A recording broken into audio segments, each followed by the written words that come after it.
ওই তিনটা যুবক পাহাড়ের গুহায় আশ্রয় নিয়া ভেতরে অপেক্ষা করে বৃষ্টি কমে যাবে, এরপরে বের হব। কিন্তু আল্লাহর পরীক্ষা, একটা বড় পাথর আইসা পাহাড়ের গুহার মুখের মধ্যে পড়ে আটকায় দিল। এত বড় বিশাল পাথর ধাক্কা দিয়াও নাড়ানো যাবে না। কি করা যায়? এক তো বৃষ্টির মুসিবত, আর একটা হলো গুহার ভেতরে অন্ধকারের মুসিবত, আর একটা মুসিবত হলো সামনে পাথর আটকায় দিছে, এত বিশাল পাথর নাড়াচাড়া করা যায় না, আর এক মুসিবত। আল্লাহ বলেন, আমি যারে বেশি মহব্বত করি তারে মুসিবত দিয়ে পরীক্ষা নিব, রাসূলের হাদিস। আর মুসিবত যখন আসবে জবানের আমল করো। ইজা আসাবাতহুম মুসিবা ক্বালু ইন্না লিল্লাহি ওয়া ইন্না ইলাইহি রাজিউন। অন্ধকারে গুহার মধ্যে বসে পেরেশান হয়ে গেলেন, কি করি, কোথায় যাব? কাউকে টেলিফোন করার কোনো সুযোগ নাই, টেলিফোনও নাই, থাকলেও করতে পারবে না। এমন এক গুহার মধ্যে ঢুকছে, নেটওয়ার্ক থাকবে না, আবার আলো নাই, অন্ধকার। বাহিরের আলো যাও আসবে, কিন্তু পাথর এসে আটকায় দিল। আবার বাহিরে প্রচন্ড মুষলধারে বৃষ্টি চলে। এক পর্যায়ে তারা নিরুপায় হইয়া পরামর্শ শুরু করলো, কি করা যায়, কি করা যায়। একজনে বলে, আমার আপনার তো তিনজনে হিসাব করে দেখো জীবনে কোনো ভালো কাজ করছো কিনা বল। একজনে কে, হ্যাঁ আমার একটা ভালো কাজ জীবনে করছি, সবই আকাম করছি, তবে একটা ভালো কাজ আমার মনে হয় করেছি। বলে, ওই ভালো কাজের ওসিলা দিয়া মালিকের সামনে সিজদায় পড়ে চোখের পানি ছেড়ে কান্না কর। আমার মালিকের যদি ডাক দাও, আল্লাহ পাক রাস্তা খুলে দিবেন। আম্মা ইউজিবুল মুযতাররা ইযা দাআহ। বান্দা যখন মুসিবতে পড়ে আমার মালিকের ডাক দেয়, আল্লাহর কোরআন বলে আল্লাহ তার মুসিবত থেকে তাকে পবিত্রতা অর্জন করার রাস্তা খুলে দেন। তিনটা যুবক পরামর্শের মাধ্যমে সিদ্ধান্ত এক হয়ে গেল, হ্যাঁ যার যার জীবনের ভালো কাজ যদি থাকে ওই কাজের ওসিলা দিয়া মালিকের ডাকো আর কান্না করো। প্রথম জন বলে আমার এক ভালো কাজ আছে, দ্বিতীয় বলে আমারও জীবনের একটা ভালো কাজ আছে, আর একজন বলে আমারও ভালো কাজ আছে। এক যুবক চোখের পানি ছেড়ে কান্না করে আর ভালো কাজের ওসিলা দিছে। কি তোমার ভালো কাজ? বলে, আমার ভালো কাজ হলো, হ্যাঁ আমি এক সময় টাকার মালিক হইয়া আমার বাড়ি কর্মচারীরা কাজ করত। কর্মচারী কাজ করার ক্ষেত্রে এক কর্মচারী আধা বেলা কাজ করলো, আমি তাকে বেতন দিলাম কম। লোকটা মনের কষ্টে টাকা না নিয়ে চলে গেল, রাগ করে চলে গেল। ওই টাকাগুলো আমার কাছে রেখে গেল। আমি আমানতের সাথে টাকাগুলো দিয়ে আমি বকরি কিনে কিনে কিনে কিনে একের পরে এক বকরি বড় হয়, বিশাল এক পাল হয়ে গেল। ওর ওই মজুরির টাকা আমি খেয়ানত করি নাই, আমি ওই টাকা দিয়া বাড়ায়া বাড়ায়া বিশাল এক বকরির পাল হয়ে গেল। কোন একদিন ওই কর্মচারী এসে বলে, আমার টাকা দাও। আমি চাইলে ওর ওই অতটুকু টাকাই দিতে পারতাম, কিন্তু না। মালিকের দরবারে কাঁদেন আর বলেন, হে মালিক, তোমার জাহান্নামের আযাবের ভয় অন্তরে জমা করিয়া ওই কর্মচারীর পুরা টাকার অর্জন করা যত বকরি সব আমি দিয়া দিলাম, আর বললাম এগুলো তোর টাকার নিয়ে যা। কর্মচারী বলে, আমার এগুলো কই পাবো, আমার অল্প টাকা, টাকা দাও। বলে, না আমি বাড়ায় বাড়ায় বাড়ায় বাড়ায় বকরির পাল করেছি, এগুলোর মালিক আমি না, তুই এগুলোর মালিক, সব নিয়ে যা। ও আল্লাহ, আমি চাইলে তো বকরি রেখে দিতে পারতাম, রাখি নাই, তোমার মহব্বতে খেয়ানত করি নাই আল্লাহ, তোমার মহব্বতে আমলটা করেছি, যদি তোমার কাছে ভালো লাগে এর বরকতে মুসিবতের সময় গুহার মুখের থেকে পাথরটা তুমি সরায়া দাও।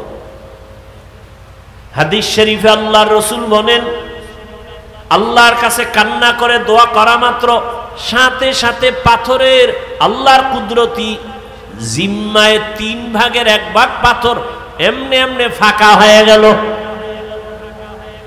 কয় ভাগ? 3 অংশের 1 অংশ ফাঁকা হয়ে গেল। অটো কার কুদরত?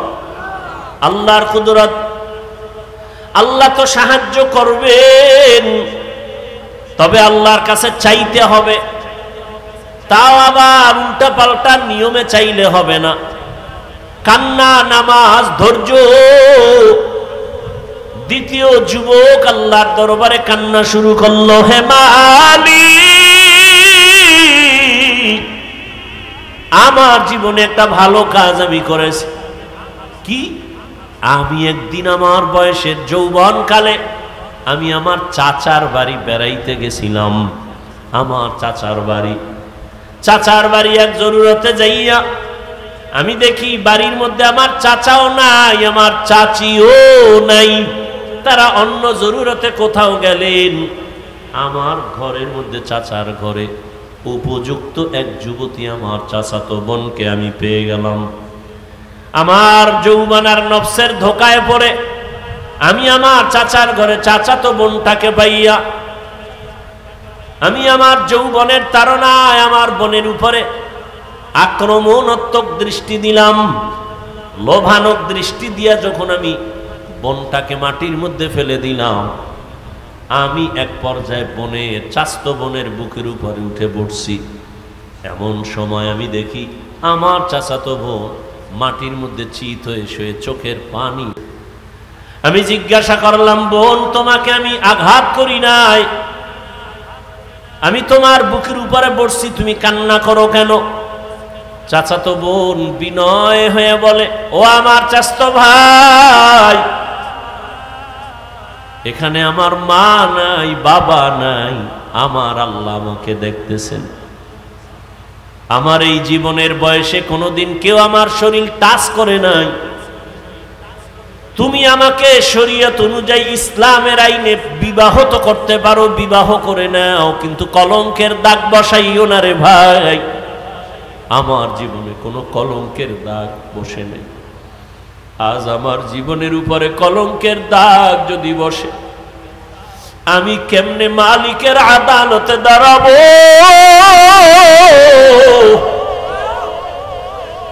তুমি আমারে দয়া করে মাফ করে দাও। আমার আব্বাকে বলে প্রয়োজনে বিবাহের ব্যবস্থা করব, তারপরেও তুমি আমার কলঙ্কের দাগ দিও না রে ভাই। যুবক আল্লাহর কাছে কান্না করে বলেন, হে মালিক, ওই চাচাতো বোনের কান্না দেখাও আমার অন্তর নরম। আমি আমার বোনের কান্না দেখে দ্রুত আমি বোনের থেকে আলাদা হয়ে বললাম, বোন, আমারে মাফ করে দাও, আমি তোমার উপরে আর অপরাধ করব না। ও আল্লাহ, তোমার জন্যই আমি আমলটা করেছি, চাইলে তো আমি জোর করে অন্যায় করতে পারতাম। তুমি এর বরকতে আমাকে পরিত্রাণ দাও, গুহার মুখ থেকে আমাদের বাঁচাও। কান্না করে দোয়া করা মাত্র পাথরের 3-এর 2 অংশ ফাঁকা হয়ে গেল আল্লাহর কুদরতে। তৃতীয় যুবক আল্লাহর দরবারে কান্না করেন, হে মালিক, আমার জীবনের একটা ভালো কাজ মনে হয়, আমার মনে বলে ভালো কাজ করেছে। আমি এক বাবার গরিব সন্তান, আমি বাহিরে গিয়ে কাজ না করলে আমার চুলায় আগুন জ্বলে না, খানাও হয় না, আমার বাচ্চা আছে ছোট ছোট, আমার ঘরে আমার বৃদ্ধ বাবা বিছানায় পড়ে আছে, আমার বৃদ্ধা মাও ঘরে আছে। আমার জীবনের অভ্যাস ছিল, আমি কাজ করে তখন আমার প্রধান খাদ্য ছিল আমাদের গাভীর দুধ। আমি কাজ করে প্রতিদিন বাড়িতে আসার সময় গাভীর দুধ নিয়ে আসতাম। সারাদিন আমার বাচ্চারা ক্ষুধার্ত, খানা পায় না। আমি এসে প্রথমে মায়ের মুখে দুধ দিয়া, বাবার মুখে দিয়া, তারপরে বাচ্চাদের দিতাম। আমি আমার কলিজা দিয়া মাকে বাবাকে মোহাব্বত করেছি।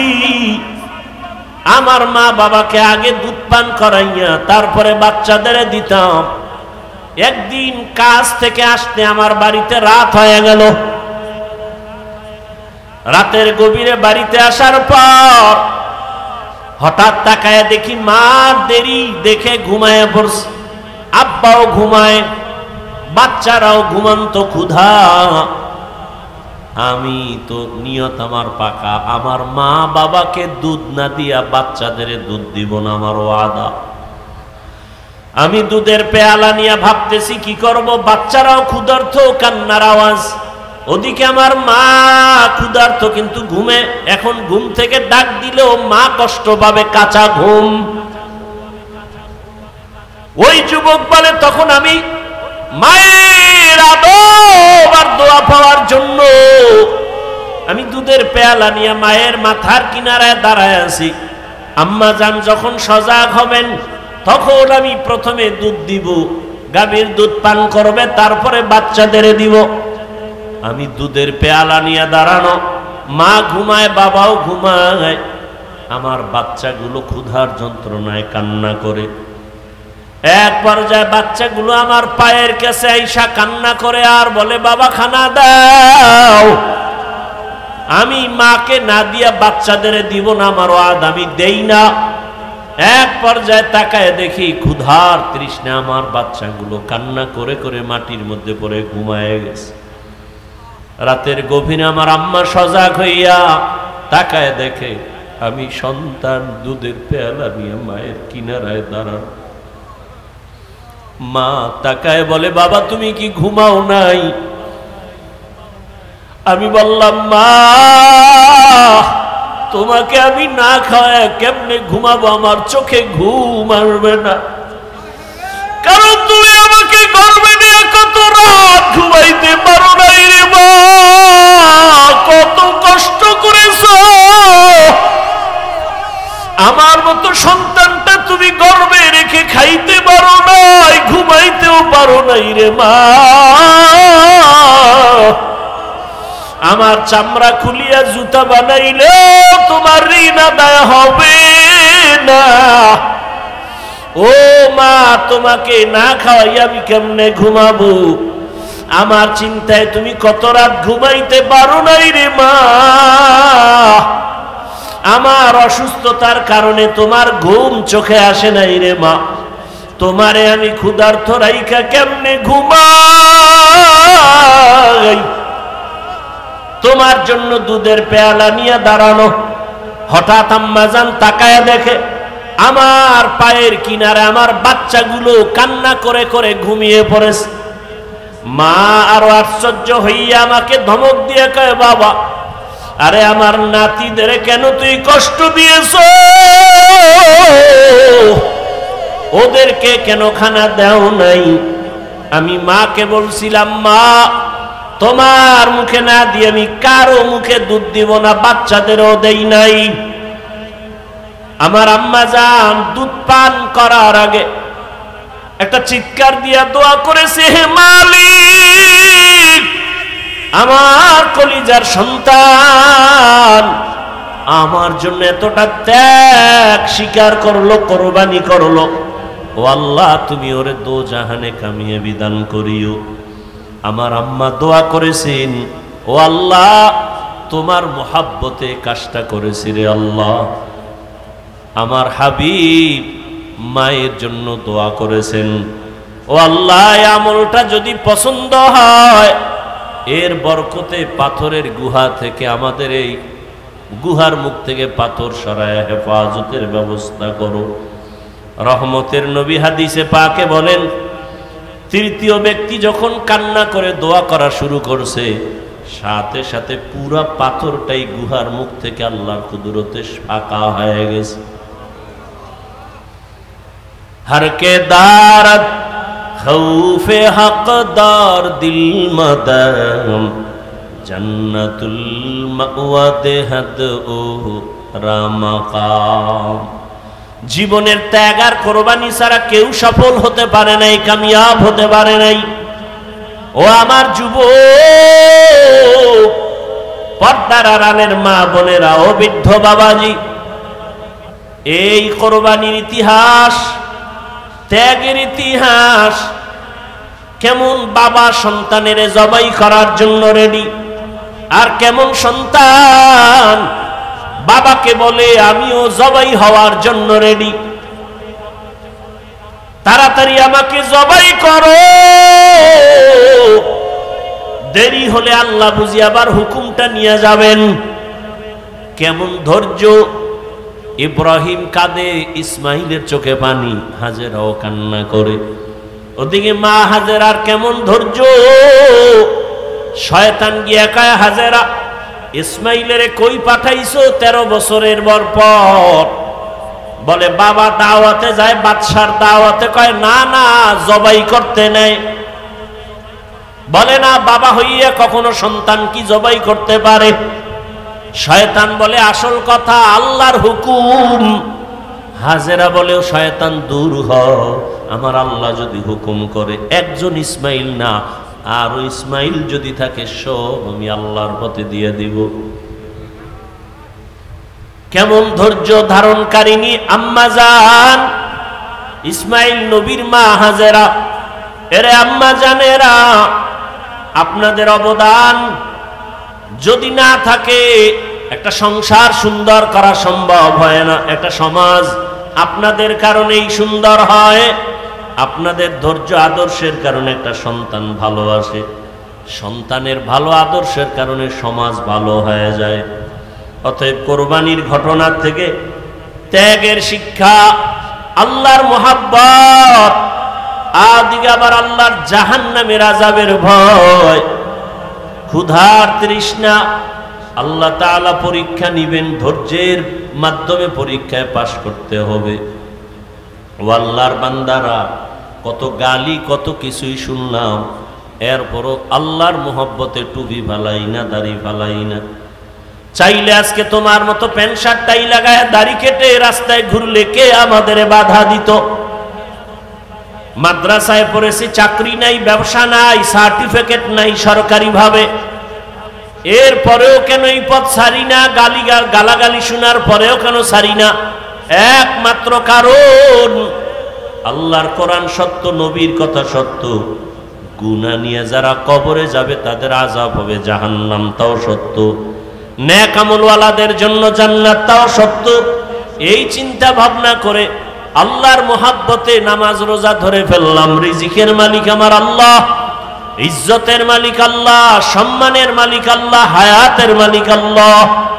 ও যুবক, এখনো সময় আছে ইসমাইল নবীর আদর্শের মতো ধৈর্য ধারণ করে আল্লাহর মোহাব্বতের রশি গলায় লাগাও। মা বাবার দোয়া নিয়ে, শিক্ষকের দোয়া নিয়ে, ওলামায়ে কেরামের পরামর্শ নিয়ে নবীর আদর্শ মেনে চলবা। জীবনে কত শখ মিটাইয়া গুনাহ করলা, মনে চাইছে নামাজ পড়বা না, পড়ো নাই। মনে চাইছে দাড়ি কাটবা, কেটে ফেলেছো। মনে চাইছে পার্কে পার্কে ঘুরবা, ঘুরেছো, এখনো কি তোমার শখ মিটে নাই? মনে চাইছে সারা রাত মোবাইলে গুনাহ করবা, করেছো, এখনো কি তওবা করবা না? কয়দিন আর দুনিয়ায় বাঁচবা? তোমার আমার চোখের সামনে কত যুবকের লাশ, গাড়ির নিচে, পানির নিচে যুবকের লাশ। কয়দিন আর দুনিয়ায় বাঁচবারে বাবা? এখনো সময় আছে, তওবা করে নাও। মা বাবার দোয়া নাও, শিক্ষকের দোয়া নাও, উলামায়ে কেরামের দোয়া নাও। আর নামাজ ছাড়বা না, দাড়ি কাটবা না, বেপরদায় চলবা না, মা বাবার সাথে বেয়াদবি করবা না। বৃদ্ধ বাবাজিরাও আল্লাহর কাছে ইব্রাহিম নবীর মতো ত্যাগী হইয়া আমল ধরে ফেলেন। আপনার মতো কত বুড়ারা মসজিদে গিয়া নামাজ পড়ে, আপনি কেন পারবেন না?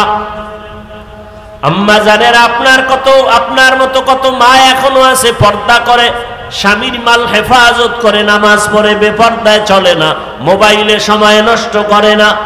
আপনারা কেন পারবেন না? আল্লাহর কাছে তওবা করেন, আল্লাহকে মনে মনে বলেন, হে আল্লাহ, আর নামাজ ছাড়বো না, দাড়ি কাটবো না, বেপরদায় চলবো না। ও যুবক বাবার, আল্লাহর কাছে যদি তওবার নিয়ত থাকে, অন্তরে কোনো মুনাফিকি না থাকে, খাঁটি তওবার নিয়ত যদি থাকে, দুটো হাত আল্লাহকে দেখাইয়া দাও। আয় আল্লাহ, হাতগুলো কবুল করে নেন, তওবা কবুল করে নেন, তওবার উপরে মজবুত হইয়া চলার মতো তৌফিক দান করেন, আমিন। আল্লাহ আমাদের সবাইকে আল্লাহর কঠিন বান্দার উপরে যে পরীক্ষা মুমিনের জন্য, আল্লাহ পরীক্ষায় পূর্ণ কামিয়াবি অর্জন করার তৌফিক দান করেন, সাবিরিনদের অন্তর্ভুক্ত করে দেন। কোরবানির মাধ্যমে ইব্রাহিম নবী, ইসমাইল নবী যেমন পাশ করেছেন, মা হাজেরা পাশ করেছেন, আমাদের এই ক্ষুদ্র পরীক্ষায় যেন আমরা তাদের মতো পাশ করতে পারি, সে তৌফিক আল্লাহ দান করেন। মাদ্রাসার জন্য দোয়া, আল্লাহ মাদ্রাসা কবুল করেন, আসাতাজায়ে কেরামদেরকে কবুল করেন, তালিবুল ইলম যারা তাদেরকে কবুল করেন। হযরত দোয়া করবেন, যেহেতু ঘরওয়ালা ঘরের হালাত ভালো জানেন। শফিউল মুজনিবিন, খাতামুন নবিয়্যিন, সাইয়্যিদুস সাকালাইন, ইমামুল মুরসালিন, শফিয়ে আযম, রসুল আকরম, রহমতে আলম, নবীউল আরব আল আজম, হাবিবে কিবরিয়া, আশরফুল আম্বিয়া, সৈয়দুল আম্বিয়া, শফিয়ে মাহশর, সাকিয়ে কৌসর, आका इनामदार, मदीना का ताजदार, आफ्ताब नबूवत, फ़ख्र मौजूदात, सैयदुल मखलूक़ात, हज़रत मुहम्मदुर रसूलुल्लाह सल्लल्लाहु अलैहि व आलिहि वसल्लम। সর্বোপরি শুকর যাদের অক্লান্ত পরিশ্রমের মাধ্যমে আজ সুন্দর আয়োজন, হিম্মত, মেহনত, দোয়ার মাধ্যমে আজকের এই ফুলের বাগান, ত্যাগের বিনিময়ে আজকে আমরা এখানে হাজির হয়েছি। মানুষের জীবনের সফলতার এক চাবির নাম ত্যাগ, কোরবানি। অসাধ্যকে সাধ্য করে ফেলে ত্যাগের বিনিময়, অসম্ভবকে সম্ভব করার একমাত্র পুঁজি ত্যাগের বিনিময়, অপ্রতিরোধ্য এক সাহসিকতা, প্রচেষ্টা, মানুষ সফলতার দ্বার প্রান্তে পৌঁছতে পারে। সবকিছু আল্লাহ পাকের দয়া। আমি প্রায় সময় বলি, বান্দা চাইলে কিছুই হয় না, আল্লাহ চাইলে সব হয়। সারা দেশ জুড়ে আবহাওয়া প্রতিকূল, আল্লাহ পাক এই মুসিবত থেকে গোটা দেশ ও জাতিকে হেফাজত করেন।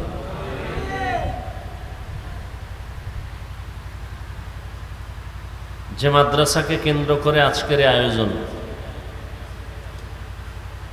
জমিনের মধ্যে একমাত্র মানুষ তৈরি করার ফ্যাক্টরির নাম মাদ্রাসা। আমরা তো মায়ের গর্ভ থেকেই মানুষ হয়ে আসছি, মাদ্রাসা কিসের মানুষ তৈরি করে? মায়ের গর্ভ থেকে আসলেই সে জান্নাত পাওয়ার কোনো গ্যারান্টি নেই। আল্লাহ যে মানুষকে জান্নাত দিবেন, সে মানুষ তৈরি হওয়ার ফ্যাক্টরি মাদ্রাসা। আদম নবীর বংশে জন্ম নিলেই সে জান্নাত পাওয়ার কোনো গ্যারান্টি নেই। আল্লাহর আদালতে একমাত্র মুক্তি পাবে ওই সমস্ত মানুষ, যে মানুষগুলো আদম নবীর বংশ পরিচয়ের পরিচয় লাভ করবে না, পরিচিতি লাভ করবে না। তাদের ভিন্ন পরিচয় হলো তারা আদর্শের মানুষ, গুণের মানুষ। আর এই দ্বীনের খেদমতগুলো, এই সমস্ত সব কাজ কারো একক প্রচেষ্টায়, মালিকানায় হয় না। সম্ভাবনা, সবার দোয়া, সার্বিক সহযোগিতা, পৃথিবীতে ইসলামকে টিকিয়ে রাখার একমাত্র ব্যবস্থার নাম, স্থায়ী ব্যবস্থার নাম মাদ্রাসা। দাওয়াত ও তাবলীগের ফ্যাক্টরি মাদ্রাসা, পীর মুরিদির ফ্যাক্টরি মাদ্রাসা, আলেম ওলামা মুফতি মুহাদ্দিস সব কিছু তৈরি হয় মাদ্রাসায়। সারা দুনিয়ার ইসলাম বিদ্বেষীদের টার্গেট হলো মাদ্রাসা। ওরা চায় জমিন থেকে মাদ্রাসা বন্ধ করে দিবে। ওদের গডফাদার যারা, পূর্বপুরুষ যারা ধর্ম বিদ্বেষী, ইসলাম বিদ্বেষী, এরাও অপচেষ্টা কম করেনি, কিন্তু সব ব্যর্থ হয়েছে। কারণ আল্লাহ রাব্বুল আলামিন এমন এক পরিবেশে আমাদেরকে পৃথিবীতে পাঠিয়েছেন এবং এমন একটি কিতাব দিয়েছেন, এমন এক আদর্শ দিয়েছেন যেগুলো হেফাজতের জিম্মা আল্লাহ নিজে নিয়েছেন। যে কারণে মানুষ যথেষ্ট পরিমাণ অপচেষ্টা চালাইয়াও তাওরাত, জবুর, ইনজিল সহ অনেক কিতাবের মধ্যে উল্টো পাল্টা করে ফেলেছে, কিন্তু কোরআনের কোনো ভুল, কোনো উল্টা পাল্টা করার দুঃসাহস দেখায় কামিয়াব হতে পারেনি। বরং যারা অপচেষ্টা করেছে তারা ধ্বংস হয়ে গেছে।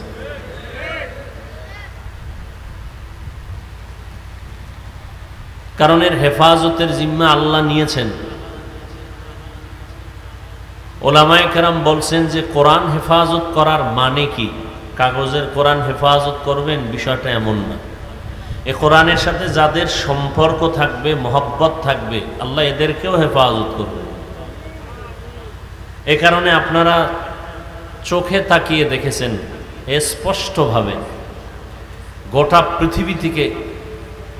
পৃথিবী স্তব্ধ করে দিয়েছিল করোনা নামের ভাইরাস। সব মাথাওয়ালারা মাথা নত করে ফেলেছিল। পৃথিবীর সব কিছু বন্ধ হয়ে গেছে, চলাফেরার গতি রোধ হয়ে গেল। করোনা মানুষের জীবনের একটা ব্রেকার হয়ে আসলো। রাস্তায় চলতে যে স্পিড ব্রেকার আছে, ব্রেক করতে হয় গাড়ি, না হয় অ্যাক্সিডেন্ট হওয়ার সম্ভাবনা। মানুষের জীবনের এই ব্রেকার আসলো করোনা। ব্যবসায়ীর ব্যবসার সামনে বাধা, চাকরিজীবীর সামনে বাধা, সব বন্ধ হয়ে গেল। লেখাপড়া, স্কুল, কলেজ, ভার্সিটি, ফ্যাক্টরি, চাকরি, সব। ইতিহাস মানুষ ভুলে যায়। লিখে রাখা উচিত স্বর্ণাক্ষরে, যেই কঠিন মুসিবতের সময়ও আল্লাহর কোরআনের এই মার্কাজ মাদ্রাসাগুলো বন্ধ হয়নি। করোনায় যারা পতিত হলো, বাবার করোনা, ছেলে কাছে যায় না, মরার ভয়, মাস্ক পরে অপেক্ষায় আছে, নিজেকে বাঁচার জন্য দরওয়াজা জানালা বন্ধ করে আছে। বাবা মরে গেল, লাশটাও দেখলো না, জানাজায়ও গেল না। এমন কুলাঙ্গার সন্তান আমরা দেখেছি। সেই সময় মাস্ক বাদ দিয়া স্রেফ আল্লাহর উপরে ভরসা করে আমাদের দেশের টুপিওয়ালা উলামায়ে কেরাম মাঠে ময়দানে করোনার লাশগুলো কাঁধে নিলেন, গোসল করালেন, কাফন পড়ালেন, জানাজা পড়ালেন, কবরে রাখলেন। একজন টুপিওয়ালাও করোনায় মরে নাই। তো আল্লাহ হেফাজত করেন। দুনিয়াওয়ালারা মনে করে টাকা আমাকে বাঁচায় রাখবে, ক্ষমতা আমাকে সেফটি দিবে,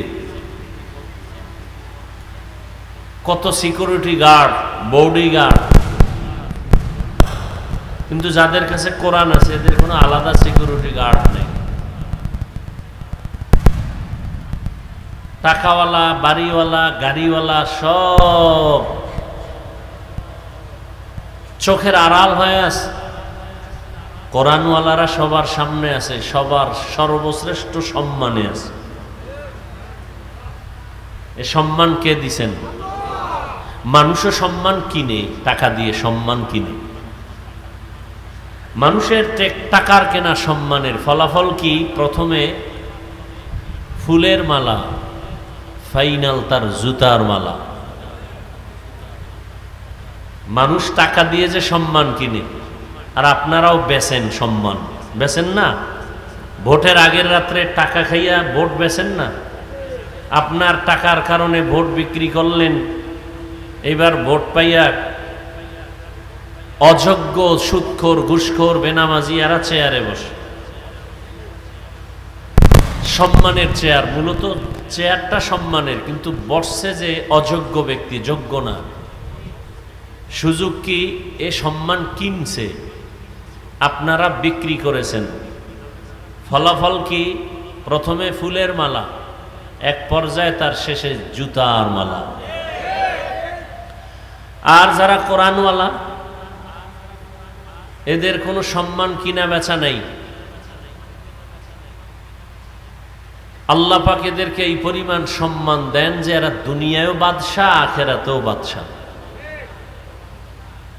দেখেন এই বৃষ্টির মধ্যে এই প্রোগ্রাম হবে, কল্পনা করাও মাকরু। মানুষ আমাদের পাগল বলে, পাগল। দুনিয়ার অবস্থা খারাপ, এরা ওয়াজ মাহফিল করতেছে। আচ্ছা, আমরা হুজুরেরা পাগল, আপনারা আইছেন কেন? আমরাও পাগল। তাহলে দুনিয়ার সবাই পাগল, খালি আমগো পাগল কোন কেন? জমিনের একটা মানুষও পাগল ছাড়া নাই। কেউ টাকার পাগল, কেউ ক্ষমতার পাগল, কেউ নারীর পাগল, কেউ গাড়ির পাগল, কেউ দুনিয়ার পাগল, কেউ আল্লাহর পাগল। সবাই পাগলামির মধ্যে আছে। যে নারীর পাগল আর 24 ঘন্টা জিকির আর ফিকির, নারী নারী নারী। যে ক্ষমতার পাগল, সে 24 ঘন্টা ক্ষমতা ক্ষমতা ক্ষমতা। যে বাড়ির পাগল, সে 24টা ঘন্টা জিকির ফিকির বাড়ি। যে আল্লাহর আশেক পাগল, তার 24 ঘন্টার কর্মসূচি আল্লাহর জিকির আর ফিকির। তা আমাদের আপনারা পাগল বলেন কেন? তুলনামূলক সব পাগলের থেকে তো আমরা ভালো। আমরা আল্লাহর পাগল। আমরা টাকার পেছনে দৌড়াই না, আল্লাহর পেছনে দৌড়াই। টাকা আমাদের পেছনে দৌড়ায়। আমরা ক্ষমতার পেছনে দৌড়াই না, ক্ষমতা আমাদের পেছনে দৌড়ায়। বলে কেমনে? এমপি বানানোর জন্য না। এমপি ঘুরে, মন্ত্রী ঘুরে, ডিসি ঘুরে, এসপি ঘুরে দোয়ার জন্য। এর থেকে আর দুনিয়াতে কি চাওয়ার আছে বলেন? মানুষ যারা দুনিয়া দুনিয়া করে, এরা দুইটা জিনিস চায়। কয় জিনিস? দুই জিনিস চায়। এক চায় শান্তি, আর এক চায় সম্মান। কিন্তু আল্লাহি, আল্লাহর কসম, যারা আখেরাত বাদ দিয়া দুনিয়া চায় দুই জিনিস পাওয়ার জন্য, সম্মান আর শান্তি, আল্লাহর জাতের কসম, এই দুনিয়াওয়ালারা শান্তিতেও নাই, সম্মানেও নেই।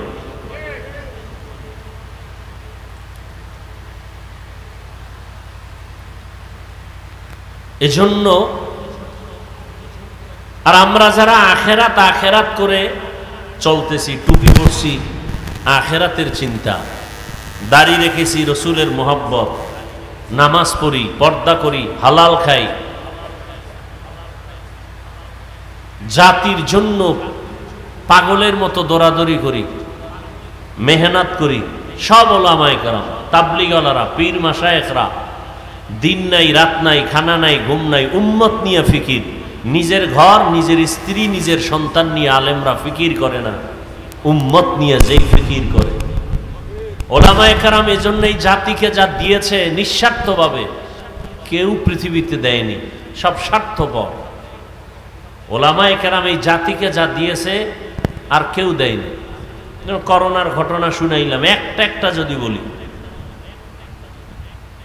নিঃস্বার্থভাবে।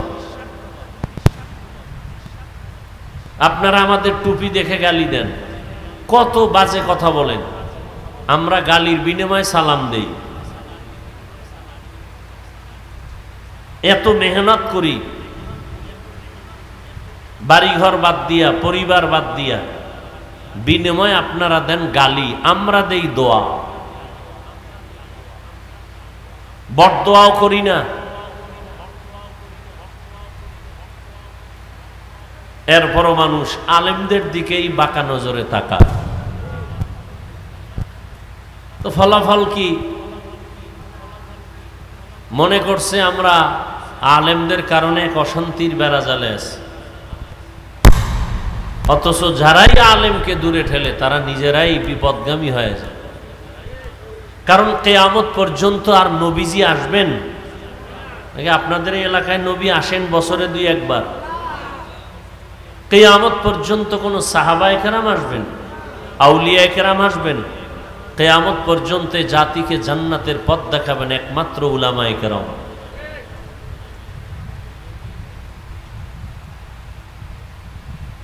আর এই উলামায়ে কেরামের এই মজলিসগুলো এতটা দামি যে টাকার মায়া নাই, খানার চিন্তা নাই, বৃষ্টির মধ্যে আপনারা এখানে বসে আসছেন, কষ্ট করে আসছেন, শুধু দ্বীনের মহব্বত, আর কিছুই না। আল্লাহ কষ্টকে নাজাত ও হেদায়াতের ওসিলা বানায় দেন। বড় ফিতনার জামানা চলছে, বিশেষ করে ইসলাম ধর্ম নিয়ে প্রচন্ড ফিতনা। আল্লাহ নিয়ে ফিতনা। আল্লাহ কই?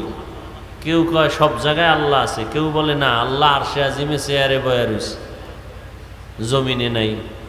ফিতনা। নামাজ পড়বেন ফিতনা, বুকে হাত বাঁধবো না নাবির নিচে। এই ফিতনাগুলো তো আমরা দুনিয়াতে এসে দেখছিলাম না। সামনে কোরবানি, কোরবানি দিবেন সেখানে ফিতনা, আকিকার ভাগ দেওয়া যাবে কি যাবে না এ নিয়ে ফিতনা। মানুষ মরে যায়, জানাজার পেছনে দাঁড়াবেন, ফিতনা সেখানে ঢুকায় দিছে কি সূরা ফাতিহা পড়তে হবে।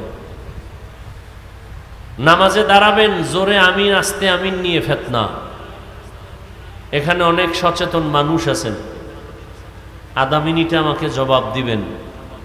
যারা মক্কা মদিনায় গেছেন, কথায় কথায় মক্কা মদিনার দোহাই দেন, মক্কা মদিনায় হজের সময় সারা দুনিয়ার মানুষ এখানে আছেন, বিভিন্ন কোয়ালিটির মানুষ। কেউ নামাজে হাত বুকে বাঁধে, কেউ নাভির নিচে, কেউ সাইরে দিয়ে খাড়ায় থাকে, কেউ ঘুমাইছে মসজিদের মধ্যে, কামত হয়ে গেছে, দাঁড়াইছে নামাজে, অজু টজু লাগে না, দিল পরিষ্কার। কেউ আবার নামাজের ভেতরে ইমাম সাহেবের তেলাওয়াত চলতেছে, সে মোবাইল বের করে কথা বইলে আবার পকেটে রাখছে, নামাজ যায় নাই।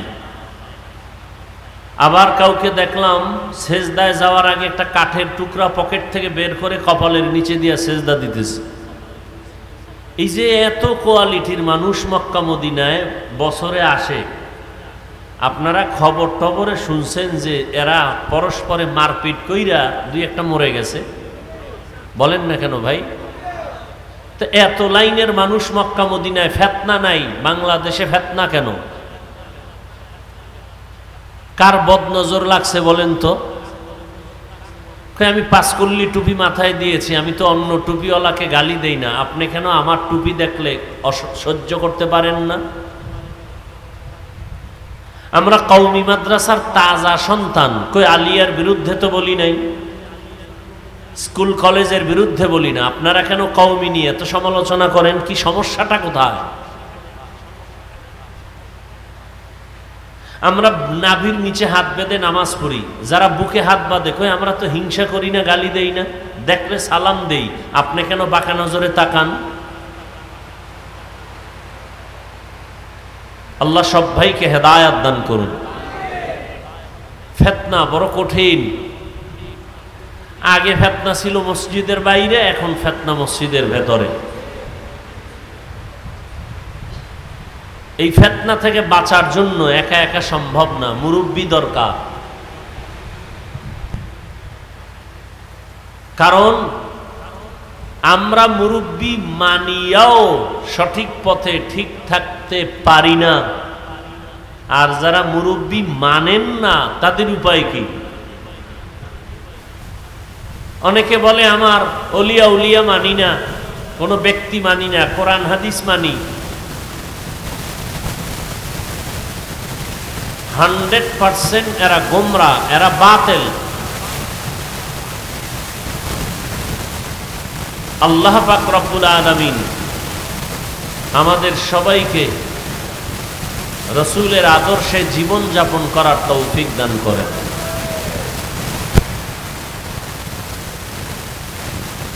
উলামায়ে কেরাম কিছু আলোচনা করেছেন, আমি আপনাদের সামনে দু চারটি মুক্তাসার মুযাকারা হিসেবে কোরআনে হাকীমের আয়াত, রাসূলের একটি হাদিস পড়েছি, নিয়তের সমন্বয়ে কিছু কথা বলার মতো, সহি নিয়তে সহি তরিকায় সহি কিছু কথা আপনাদেরকে শুনবার মতো দয়াময় আল্লাহ তৌফিক দান করুন।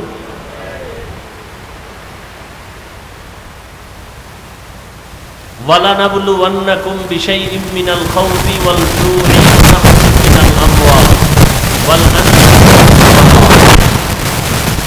আল্লাহ বলেন, আমি মুমিনকে জমিনে পরীক্ষা করবই করব, ভয়ের মাধ্যমে, ক্ষুধার মাধ্যমে,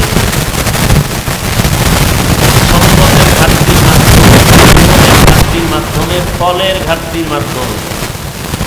অবাশশিরিস সাবিরিন, সুসংবাদ সাবিরিনদের জন্য। নবীজি বলেন, মাইয়ুরিদিল্লাহু বিহি খাইরান ইউসিব মিন, আল্লাহ যাকে বেশি মহব্বত করেন, কল্যাণ চান, তাকে আল্লাহ মুসিবত দিয়ে পরীক্ষা দিবেন। অন্য হাদিসে আল্লাহ রাসূল বলেন, দুনিয়া সিজনুল মুমিন ওয়া জান্নাতুল কাফির, দুনিয়াটা মুমিনদের জন্য জেলখানার মতো, বেঈমানদের জন্য বালাখানার মতো। জেলখানা মানি মুসিবত, বালাখানা মানি শান্তি। তো দুনিয়াটা মুসিবত মুমিনের জন্য, শান্তি বেঈমানের জন্য।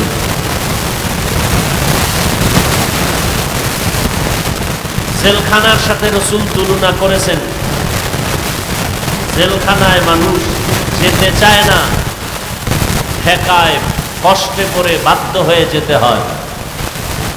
যারা আল্লাহর প্রিয় মুমিন, এরা দুনিয়ায় থাকতে চাবে না, আখিরাতে মালিকের দরবারে যাওয়ার জন্য অপেক্ষায় থাকবে। এজন্য রাসূল অন্য হাদিসে বলেন, কুন ফিদ দুনিয়া কাআন্নাকা গরীবুন আও আবিরু সাবিল, তুমি দুনিয়াতে গরীব এবং মুসাফিরের হালাতে জীবন যাপন করো। যখন ডাক আসবে তুমি চলে যেতে যেন কোনো পেরেশানি তোমাকে পোহাতে না হয়। জেলখানায় ঢুকলে মানুষ স্বাধীনভাবে চলতে পারে না, খেতেও পারে না।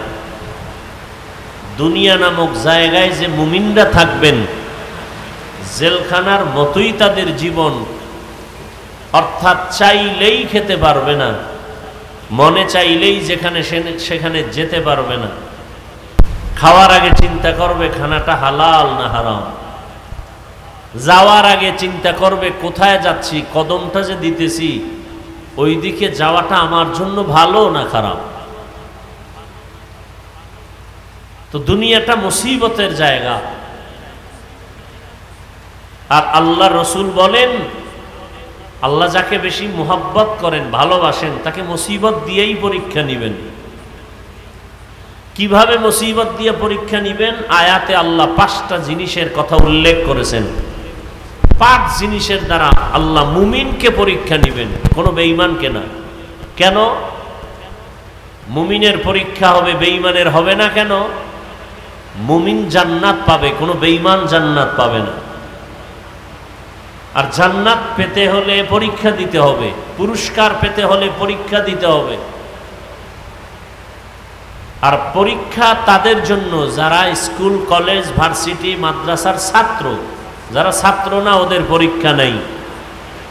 ঠিক যারা ঈমানের কালেমা পড়ে আল্লাহর রাস্তায় ঢুকে পড়ল, তারা ইসলামের ছাত্র, মুমিন, এদের জন্যই পরীক্ষা, এদের জন্যই পুরস্কার, জান্নাত।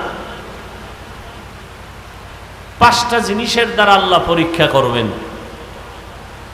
আর এই পরীক্ষায় পাশ করার জন্য আল্লাহর পক্ষ থেকে একটা পুঁজি প্রয়োজন, যে পুঁজিটা না থাকলে ওয়াল্লাহি তার পরীক্ষায় পাশ করা যাবে না। ওই পুঁজির নাম ধৈর্য। আল্লাহ বলেছেন, অবাশশিরিস সাবিরিন, ধৈর্য ধারণকারীদের জন্যই সুসংবাদ। এই ধৈর্য আবার 3 প্রকার। ধৈর্য মুসিবতের বেলায় ধৈর্য, গুনাহের ক্ষেত্রে ধৈর্য, ইবাদতের বেলায় ধৈর্য।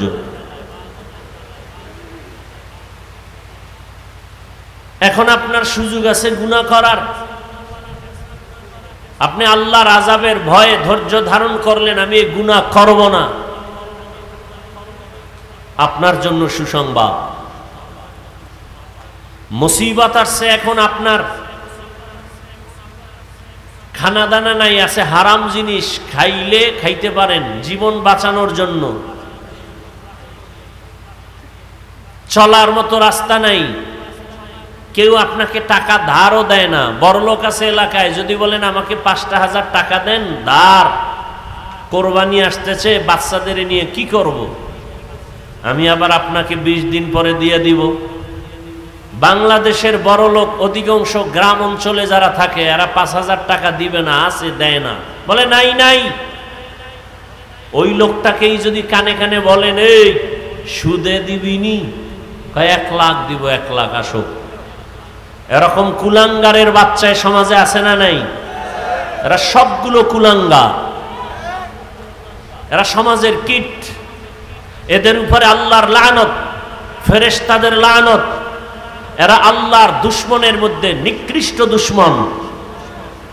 এদের মতো দুশমন আল্লাহর দুশমন, এরা ফেরেশতাদের দুশমন, এরা মানুষের দুশমন, এরা সমাজের দুশমন, এরা দেশের দুশমন। এই সুদের সাথে যারা জড়িত, ঘুষের সাথে যারা জড়িত, এরা আল্লাহর বড় বড় দুশমনের মধ্যে চূড়ান্ত দুশমন।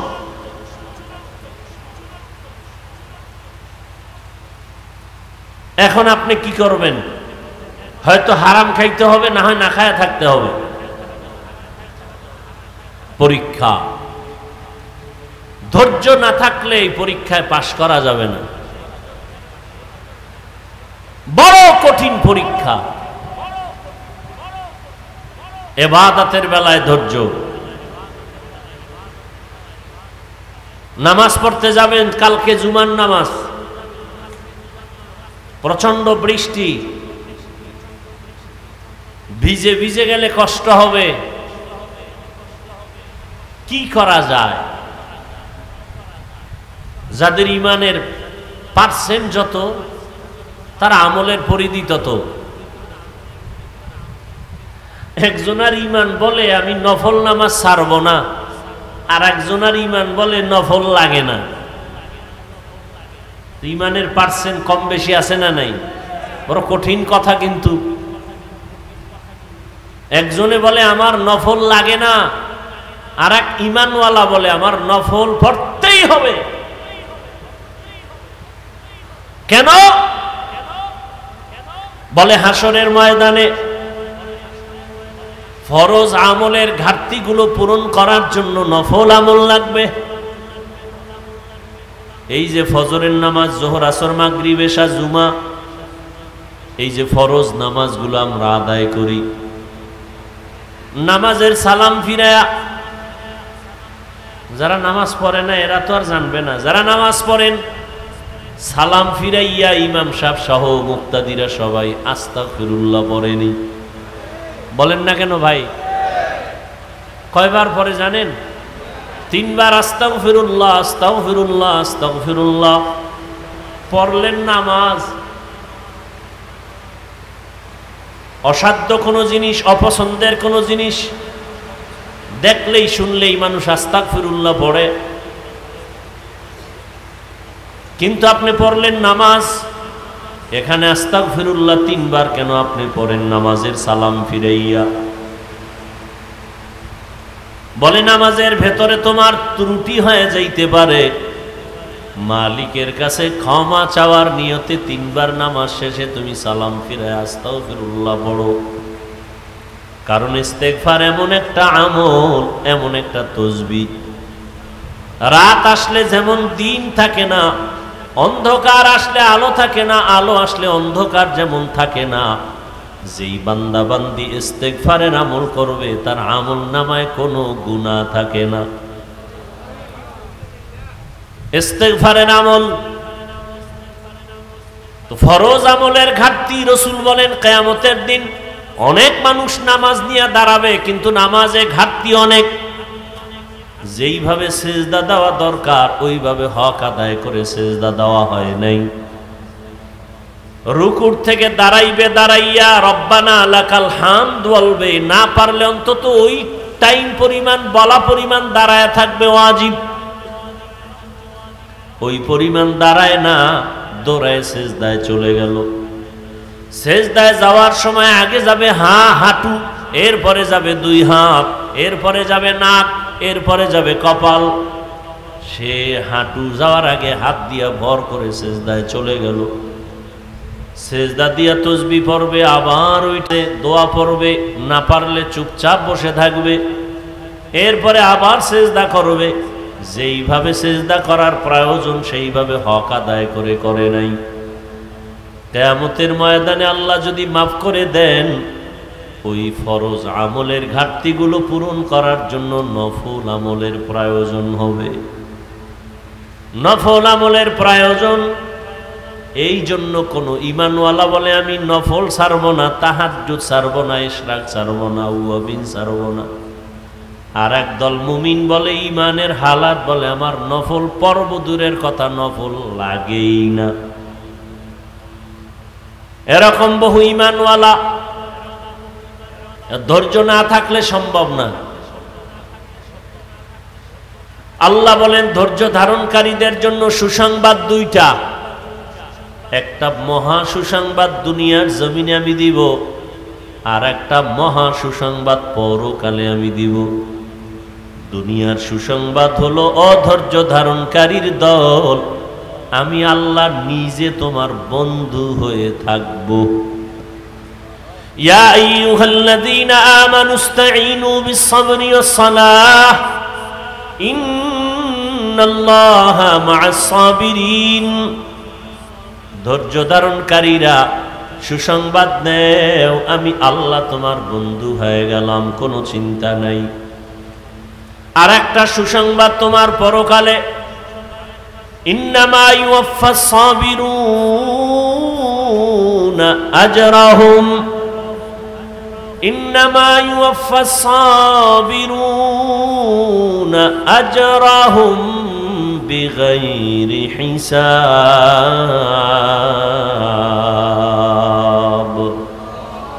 কিয়ামতের ময়দানে ধৈর্য ধারণকারীদের সুসংবাদ আমি বিনা হিসাবে জান্নাত দিয়া দিব। বিনা হিসাবে জান্নাত পাওয়া বড় কঠিন। ধৈর্য ধারণকারী যারা, তাদের আল্লাহ বিনা হিসাবে জান্নাত দান করবেন। ধৈর্য ধারণকারী দুনিয়ায় পাবে আল্লাহ তার বন্ধু, আখিরাতে তার বিনা হিসাবে জান্নাত। এজন্য এই ধৈর্য না থাকলে পরীক্ষায় পাশ করা সম্ভব না। আল্লাহ মুসিবতের দ্বারা পরীক্ষা নিবেন, ধৈর্য ধারণ করতে হবে। ধৈর্য ধারণ করে চুপ থাকা যাবে না। বলে মুসিবত যখন আসবে, জবানের আমল একটা, বাস্তবে আর আমল চালাওয়ার একটা। মুসিবত যখন আসবে তখন তোমার জবানের আমল, ইজা আসাবাতহুম মুসিবাহ ক্বালু ইন্না লিল্লাহি ওয়া ইন্না ইলাইহি রাজিউন। ধৈর্য ধারণকারীরা মুসিবত যখন আসবে, জবানের আমল ইন্না লিল্লাহি ওয়া ইন্না ইলাইহি রাজিউন। আবার তুমি দোয়াও পড়ো, রহমতের নবী বলেন আল্লাহুম্মা জুরনি ফি মুসিবাতি আখলুফ লি খায়রাম মিনহা।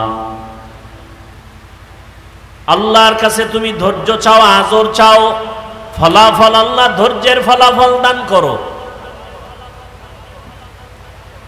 আর বাস্তব আমল হলো আল্লাহ আয়াতে বলেন ইয়া আইয়ুহাল্লাযীনা আমানু ইসতাঈনু বিস-সাবরি ওয়াস-সালাহ। মুসিবত আসলে সাহায্য চাইবা কার কাছে? 2 জিনিসের মাধ্যমে বললেই হবে না আল্লাহ দেও।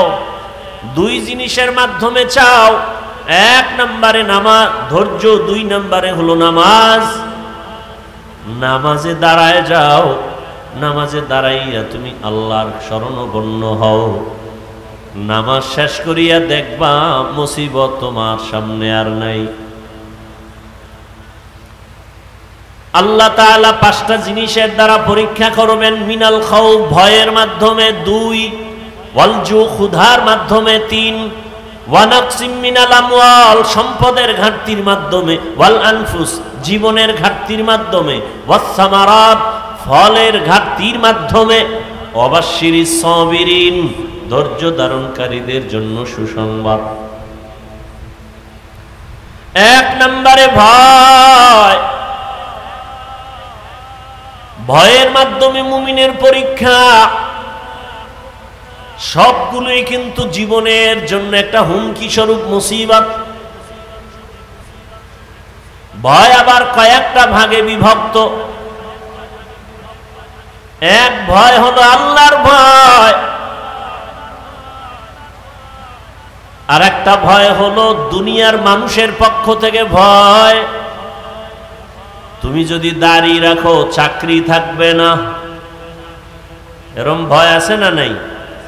সেদিন এক আর্মির চাকরিজীবী এক যুবক মোনাজাতের পরে বের হইলাম, স্টেজের সামনে গাড়িতে উঠার আগে বলে, হুজুর দোয়া করবেন, আমি আর্মির চাকরি করে কয়েকদিন আগে চাকরি ছেড়ে দিয়েছি।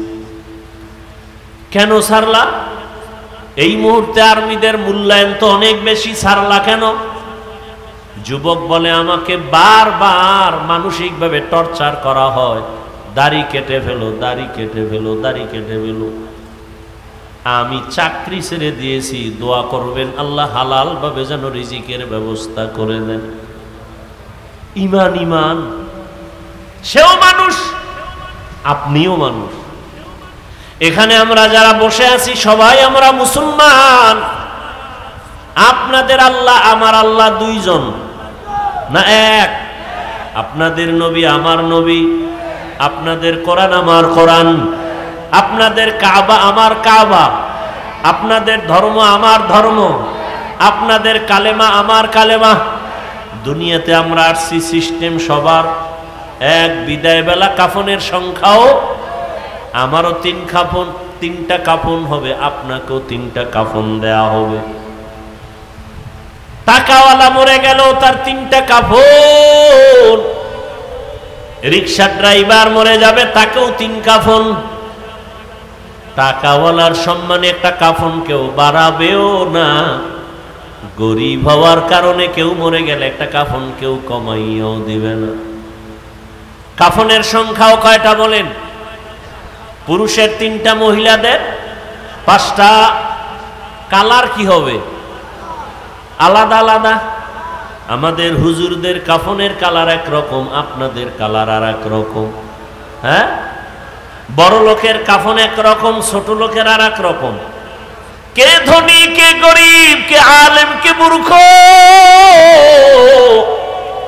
কে ডাক্তার, কে রোগী, কে ইমাম, কে মুক্তাদি, কে বড় লোক, কে ছোট লোক। যতই বাহাদুরি করি না কেন, সাদা কাফনে যেদিন ঢুকবো সব বাহাদুরি বন্ধ হয়ে যাবে। সবার কাফনের কালারও এক। কি কালার? আপনারা কালার লইয়াও কিলেকিলি করেন, এমন সোনার বাংলাদেশ। কালার লইয়াও মারপিট করে। কে সবুজ পরলো, কে কালো পরলো, কে সাদা পরলো, এ নিয়েও ঝগড়া চলে। আছে না নাই? এরে আল্লাহর বান্দারা, আমাদের কাফনের সংখ্যা 1, কালার 1, কবরের সাইজও কিন্তু 1। কবরে রেখে সব চলে যাওয়ার পরে কবরের প্রশ্ন হবে কয়টা বলেন? সবার বেলা 1 না আলাদা আলাদা? আমাকেও যেই প্রশ্ন করা হবে, আপনাকেও সেই প্রশ্ন করা হবে। রবের পরিচয় দাও, ধর্মের পরিচয় দাও, রাহমাতুল লিল আলামিনের পরিচয় দাও। তাহলে আল্লাহ 1, নবী 1, কোরআন 1, কাবা 1, ধর্ম 1, কালেমা 1। আপনাকে বয়ান করা লাগবে কেন আমার? আপনি তো আল্লাহ মানেন, নবী মানেন, কোরআন হাদিস মানেন। আপনাকে কেন টুপির বয়ান করব, দাড়ির বয়ান করব, পোশাকের বয়ান করব, নামাজের বয়ান করব? আজকে তো বিধর্মীকে বয়ান করবো যারা আল্লাহ চিনে না, কোরআন চিনে না, নামাজ বুঝে না, অথচ তাদেরকে সময় দেওয়ার টাইম নাই। আপনাদের পেছনে ঘুরতে ঘুরতে 12 মাস ঘুমানোর টাইম নেই। পায়ে ধরে ধরে আপনাদের বুঝাইতে হয় নামাজ পড়েন, টুপি পরেন। আপনিও মুসলমান, আমিও মুসলমান। আমার টুপি মাথায় না রাখলে লজ্জা পাই। আর আপনি কেমন মুসলমান যে আপনি টুপি মাথায় দিতে গেলে লজ্জা পান? আমি দাড়ি না রাখলে লজ্জা পাই, আর আপনি দাড়ি রাখতে গেলে লজ্জা পান। আমি নামাজ না পড়লে লজ্জা, আপনি নামাজ পড়তে গেলে লজ্জা। আমি আল্লাহর ঘর মসজিদে না ঢুকলে লজ্জা পাই, আর আপনি মসজিদে ঢুকতে গেলে লজ্জা পান। আমি পর্দা না করলে লজ্জা পাই, আর আপনি পর্দা করতে গেলে লজ্জা পান। আপনি কেমন ভিআইপি মুসলমান? আপনার ইমানের হালাত কি? আমি আপনাকে কথা বলি না সবাই আমার মতো হুজুর হয়ে যান। খবরদার, হুজুর বানাইতে আমি বাংলাদেশে ঘুরি না। আমি আপনাকে আপনার রাস্তায় থাইকা জান্নাতের পরিচয় দিতে চাই। আপনি চাকরি করেন, ব্যবসা করেন, লেখাপড়া করেন, ওখানে থাইকা মদিনার আদর্শের মালা গলায় লাগায় দেন। আপনাদের মতো লাইনের মানুষ, জেনারেল লাইনের মানুষ, বাংলা লাইনের মানুষ জীবনে মাদ্রাসায় পড়ে না, আলিফ বা তাও জানে না। এমন মানুষ কি আপনাদের লাইনে দাড়িওয়ালা নামাজি নাই? স্কুলে পড়ে, কলেজে পড়ে। ও যুবকেরা তাকায় দেখো, তোমার মতো যুবক স্কুল কলেজে পড়ে, চাকরি করে, ব্যবসা করে, 5 ওয়াক্ত নামাজ পড়ে, বলো তুমি পারো না কেন? তোমার মতো জেনারেল লাইনের যুবক রাস্তায় গাড়ি চালায়, নামাজ ছাড়ে না, বলো তুমি কেন পারো না রে বাবা? তোমার মতো যুবক র্যাব, আর্মি, পুলিশ, বিডিআর এর চাকরি করে, নামাজ পড়ে, দাড়িওয়ালা আছে না নাই? আল্লাহ বিবেক দিয়েছে, তোমার বিবেকটাকে প্রশ্ন করো, তুমি কেন পারো না রে বাবা? তোমার মতো যুবক নদীর মধ্যে মাছ ধরে, নামাজ ছাড়ে না, বলো তুমি কেন পারো না? তোমার মতো যুবক জমিনের মধ্যে কৃষি কাজ করে, নামাজ ছাড়ে না, গামছা বিছাইয়া নামাজ পড়ে, বলো তুমি কেন পারো না? তোমার কপাল বুঝি পুড়ে গেছে? কার না জানি বরদোয়া তোমার কপালে লাগছে। তোমার মনটাকে বুঝাও যে তোমার মতো যুবক স্কুল কলেজে পড়ে, নামাজ পড়ে, তুমি আমি পারবো না কেন? কই আমরা আল্লাহর পথে থাইকা তো সম্মান কমে নাই, না খাইয়াও কেউ মরে যাই নাই। এরে আল্লাহর বান্দারা, এই যে মাঝে মাঝে আপনাদের থেকে সহযোগিতা চাওয়া হয়, কিছু দান সদকা করেন, না করলেও পারি। চাই কেন? ওই আপনারা আবার রাস্তাঘাটে বলেন হুজুর গো দাঁড়িয়ে যাবো না, নিজে নিজে চালায়, আমগো শরীকদার বানায় না, দান সদকা নেয় না, চায় না। আর ইসলাম বলে, নবী বলে, কোরআন বলে, তুমি যদি দান করো, আমি হাফিজুর রহমান মাদ্রাসায় লেখাপড়া করে, ওয়াজ মাহফিলের স্টেজে বয়ান করে যেই সওয়াব পাবো, তুমি দান করিয়া ওই সম পরিমাণ সওয়াব পেয়ে যাবে। আমি হাফিজুর রহমান আলেম হইয়া বয়ান করিয়া আল্লাহর থেকে যতটা পুরস্কার পাবো, আমি হাফিজুর রহমানকে আলেম বানানোর পেছনে যারা সহযোগিতা করেছে, আল্লাহর কাছ থেকে তারাও সমপরিমাণ পুরস্কার পেয়ে যাবে। আল্লাহ বলবে, হাফিজুর রহমান তোরে আমি জান্নাত দিলাম, তোকে বানাইতে গিয়া যারা একটা টাকা দিছে, কিতাব কিনা দিছে, আমি আল্লাহ তাদেরকেও জান্নাত দিয়ে দিলাম। আতিনা ফি দারে দুনিয়া না হাসান, আতিনা ফি দারে উকবা না হাসান, ইয়া গিয়াসাল মুস্তাগীসিন ইহদিনা লিফতিখারা বিল উলুমে ওয়াল গিনা। হর গড়ি দে নেকো তু তৈয়ার है, जो न मांगे उससे तू बेजार है। 5টা জিনিসের মাধ্যমে আল্লাহ মুমিনের পরীক্ষা নিবেন। 1 নম্বরে আল্লাহর পক্ষ থেকে ভয়, চার মাযহাবের চার ইমামের এক ইমাম, ইমাম শাফিঈ রাহমাতুল্লাহ আলাইহি বলেন, এখানে ভয় দ্বারা উদ্দেশ্য হলো আল্লাহর পক্ষ থেকে ভয়, আল্লাহর পক্ষ থেকে জাহান্নামের আযাবের ভয়, আল্লাহর আযাবের ভয়। গুনাহ করলে জাহান্নাম, ওই ভয়ে তুমি বান্দা আল্লাহর মহাব্বতের রশিটাকে মজবুত করে ধরে সামনে আগাও। আল্লাহর ভয় আর একটা দুনিয়ার মানুষের পক্ষ থেকে ভয়। পর্দা করলে তোমার আত্মীয় স্বজন বেজার, এখন তুমি আত্মীয় স্বজনের মন খুশি রাখবা নাকি আল্লাহর মন খুশি রাখবা, এটাই তোমার পরীক্ষা। আল্লাহকে খুশি রাখতে গেলে আত্মীয় বেজার হবে, আত্মীয় খুশি করতে গেলে আল্লাহ বেজার হয়ে যাবে। দাড়ি রাখলে আত্মীয়রা বেজার, আমার আল্লাহ খুশি, দাড়ি কাটলে আত্মীয় খুশি, আল্লাহ বেজার। এখন তোমার পরীক্ষা চলতেছে, তুমি কাকে খুশি রাখবা। ফলাফলের বেলায় দেখা যাবে কে কোন জায়গায় তুমি উপস্থিত হতে পারো। আল্লাহ তাআলা বলেন, এই ভয়ের মাধ্যমে পরীক্ষা পাশ করার জন্য লাগবে ধৈর্য। ইয়া আইয়ুহাল্লাযীনা আমানুসবিরু ওয়াসাবিরু ওয়ারাবিতু ওয়াত্তাকুল্লাহা লাআল্লাকুম তুফলিহুন। ধৈর্যের বড় দাম। আল্লাহ তাআলা বলেন, সব মানুষ জাহান্নামে যাবে, চার গুণওয়ালারা জান্নাতে যাবে। ওয়াল আসরি ইন্নাল ইনসানা লাফি খুসর ইল্লাল্লাযীনা আমানু ওয়া আমিলুস সালিহাত ওয়া তাওয়াসাউ বিল হক ওয়া তাওয়াসাউ বিস সাবর। ধৈর্য বড় দামি এক গুণের নাম। চার গুণওয়ালারা জান্নাতে যাবে। ওয়াল আসরি সূরা আল্লাহ বলেন সব মানুষ জাহান্নামে যাবে, চার গুণওয়ালারা জান্নাতে যাবে। এর মধ্যে চতুর্থ গুণ হলো ধৈর্য ধারণ করনেওয়ালারা। ধৈর্য বড় দামি এক সম্পদ।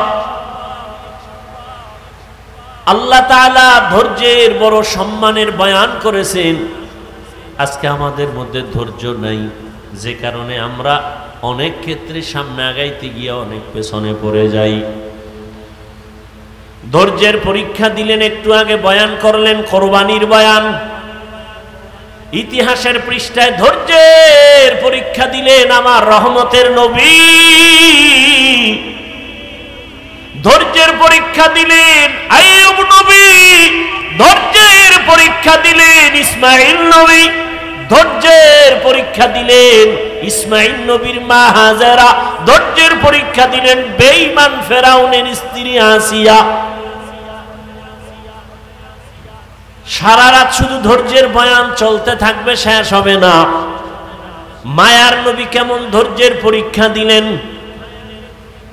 দুনিয়াতে আসার আগে বাবা হারাইলেন, দুনিয়াতে এসে একবার আব্বা বলে ডাক দিতেও পারলেন না, চেহারা দেখবে দূরের কথা। কেমন ধৈর্যের পরীক্ষা। 6 বছরে দুঃখিনী মাকেও হারায় ফেললেন আমার নবী। আবার এমন এক পরিবেশে আসছেন, চতুর্দিকে শুধু দুশ্মন। নবীর ডানে দুশ্মন, বামে দুশ্মন, চতুর্মুখী দুশ্মন নবীরে মারার জন্য রেডি। যেই নবী দোয়া করলে কবুল হয়ে যায়, উহুদ পাহাড় স্বর্ণ বানায় দিলে আল্লাহ চাইলেই দিতেন। নবী বলে, না না, আমি গরিবী হালাতে থাকতে চাই, গরিবী হালাতে মরতে চাই, আমি গরিবদের সাথে কিয়ামতের দিন উঠতে চাই।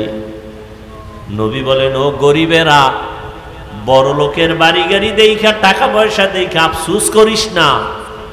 কিয়ামতের দিন কঠিন সময়, বড় লোকের 500 বছর আগে গরিবেরা জান্নাতে চলে যাবে। রহমতের নবী বলেন, আমি কতটাই যে গরিব, আমার পেটের ক্ষুধা খানা নাই, পাথর বেঁধে আমি দ্বীনের প্রচারণা চালাইছি। কেমন ধৈর্যের পরীক্ষা দিছেন আমার নবী। একদিন দুদিন না, 3 বছর পর্যন্ত শিয়াবে আবু তালিবের মধ্যে আমার রসুলকে গৃহবন্দী করে রাখছে। ওই মক্কার বেঈমানেরা নবীরে পানিও দেয় না, খানাও দেয় না। রহমতের নবী আমার গাছের পাতা ছিঁড়ে ছিঁড়ে চাবায় চাবায় খায় আর পেটের ক্ষুধা নিবারণ করে। মিনাল খাউফি ওয়াল জু, এক পরীক্ষা আল্লাহর ভয়, দ্বিতীয় পরীক্ষা ক্ষুধা। ইমাম শাফিঈ রাহমাতুল্লাহ আলাইহি বলেন এখানে ক্ষুধা মানে হলো রোজা।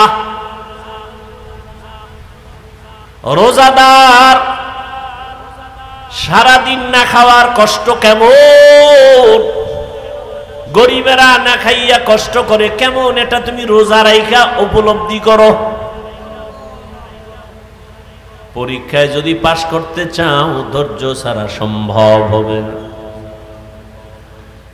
হাদিসে পাকের মধ্যে আসহাবে রকিম নামে একটা ঘটনা আছে, বলবো?